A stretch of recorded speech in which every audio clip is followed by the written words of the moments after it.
La fille est recroquevillée dans le conduit de ventilation. Elle veut grimper un peu, même si ce n'est qu'un peu, car il y a un tigre qui se cache en dessous. La fille tremble. Ses bras sont en sueur. Soudain, le téléphone au sol sonne. Le tigre qui venait de s'éloigner a été rappelé par le son. Il casse le téléphone avec une gifle. C'est sans espoir. La fille n'a pas osé se détendre un seul instant. Le tigre est de retour. La fille glisse sur une longue distance en perdant ses forces. Ses pieds sont pressés contre le tuyau. Une énorme perle de sueur glisse le long du tuyau et sur le sol. Le tigre le sent et vient le lécher. Il lève lentement la tête et voit la fille. Étrangement, il détourne la tête. La fille est sur le point de se détendre. Le tigre se précipite dans le tube comme un fou. La fille se bat pour monter. Le tigre se rapproche de plus en plus. La fille ne peut pas s'accrocher et glisse beaucoup vers le bas. Le tigre est juste à 1 centimètre de lui. La fille doit le tenir fermement. Elle respire difficilement. Les muscles de son corps tirent vers le haut. Un désir féroce de survivre le pousse à dépasser les limites de ses capacités physiques. Petit à petit, son corps commence à se déplacer vers le haut. Finalement, il remporte du passage. Le tigre voit sa proie s'éloigner de plus en plus. Il détourne la tête. Il s'avère que ce matin, la fille s'est réveillée pour trouver un tigre dans sa maison, et les fenêtres et les portes ont été scellées. Elle se rappelle qu'hier encore,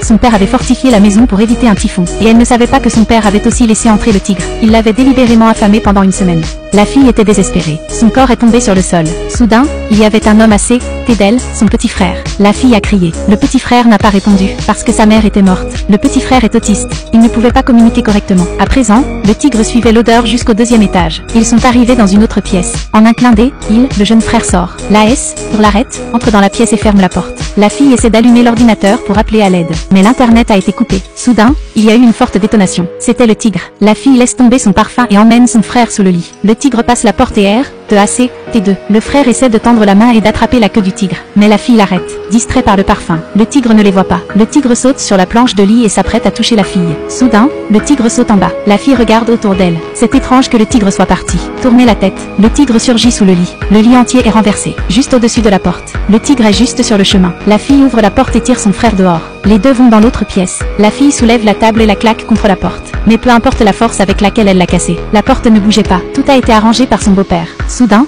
la fille a pensé à un autre moyen.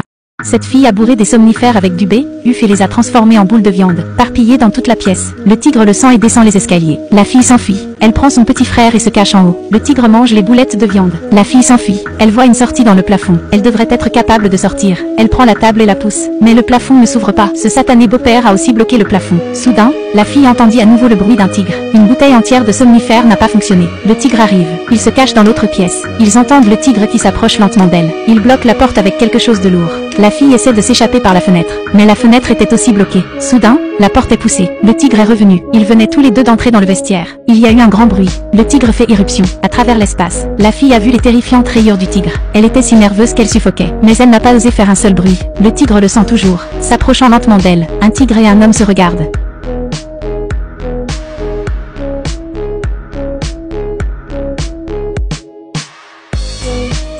La fille fait demi-tour et frappe le mur. Dans le même temps, le tigre mord frénétiquement. Mordant à la porte, la morsure du tigre est incroyable. Mais la fille doit gagner. La fille le casse en l'ouvrant. Envoyez son petit frère en premier. Comme elle sort elle-même, le tigre bondit avec un cri. La jambe de la fille est griffée par le tigre. Le petit frère n'est qu'à 10 cm du tigre. Mais il n'avait pas peur. La fille tire son petit frère à l'écart. Une massue frappe le tigre à la tête. Elle s'enfuit dans le bureau de son beau-père et bloque la porte. La fille casse la fenêtre comme un fou. Une ou deux fois, mais en vain. La fille s'arrête soudainement, comme si elle se souvenait de quelque chose. Elle se retourne et trouve une botte de balle. Donc il y avait une arme dans la maison. Elle se précipite pour le trouver. Mais elle a accidentellement trouvé une police d'assurance. Elle a découvert qu'elle et son petit frère étaient assurés. Et le bénéficiaire était son beau-père. Il s'agit en fait d'un meurtre élaboré, planifié par son beau-père. La fille est dans un profond désespoir. Soudain, son regard est devenu déterminé. Elle devait sortir et elle a continué à chercher l'arme. Elle a finalement trouvé les 4 seules balles qu'elle pouvait charger dedans. Leur dernier espoir était de grimper par la fenêtre de la buanderie. La fille a regardé d'un air hésitant. Soudain, la silhouette du tigre s'est approchée d'elle. Ce moment-là, le petit frère idiot est sorti en courant. La fille essaie d'arrêter. Mais le tigre se rapprochait de plus en plus. C'était seulement un mur loin. La fille et le tigre ne sont séparés que par un mur. La fille a retenu son souffle et n'a pas osé faire un seul bruit. Le tigre rugit et passe devant elle. La jeune fille lève son arme et la pointe vers le tigre. Mais elle ne sait pas que le plan est vide. Elle tire à blanc. Le tigre la repère. La fille court et tire. Se cacher sous la table. Le tigre grimpe sur le poêle. Dessous la table, la fille peut voir clairement les crocs du tigre. La fille tend la main et allume le feu. La fille s'enfuit. Le tigre traverse la vitre. La fille va aux toilettes. Le tigre défonce la porte et frappe la fenêtre. Dans le même temps, le tigre s'écrase contre la porte. Finalement, la fille pousse la fenêtre. La tempête frappe son visage. Juste au moment où elle grimpe, le tigre arrive. La fille s'échappe quand même. Elle se précipite vers la voiture. Comme la fille est sur le point de partir. Mais elle s'arrête. Elle se rend compte. C'est un meurtre élaboré planifié par son beau-père. Mais son petit frère est toujours dans la maison. Elle ne pouvait pas le laisser derrière elle. Elle a décidé de revenir. Elle l'a trouvé dans le vestiaire. Il avait l'air étonné. La mort soudaine de sa mère a fait de lui un solitaire. La fille a réconforté son petit frère. La jeune fille décide d'emmener son petit frère avec elle. La fille fabrique une torche avec de l'alcool et du tissu. Soudain, le tigre bondit du deuxième étage. La fille frappe le tigre avec un dé. Elle tire un coup sec. Elle a seulement effleuré la peau du tigre. Mais le tigre est enragé. C'est de plus en plus proche. Que faire? Soudain, le tigre s'élance. Il plonge dans le réfrigérateur.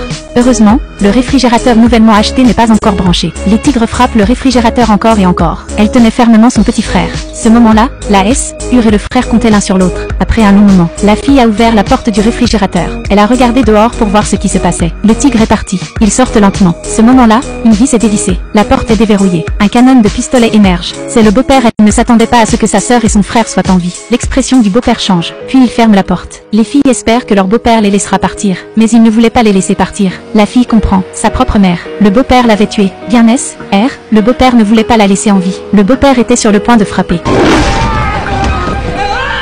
Avec un cri d'agonie, le beau-père maudit a été tué dans la gueule du tigre. Et le tigre affamé a finalement eu sa dose. Les deux frères et Hur en profitent pour s'éclipser. Le petit frère autiste prend également la main de sa Hur. Ils n'ont jamais été aussi proches. L'évasion de la fratrie de la gueule du tigre. Ils ont vu le Hur des gens, ils se sont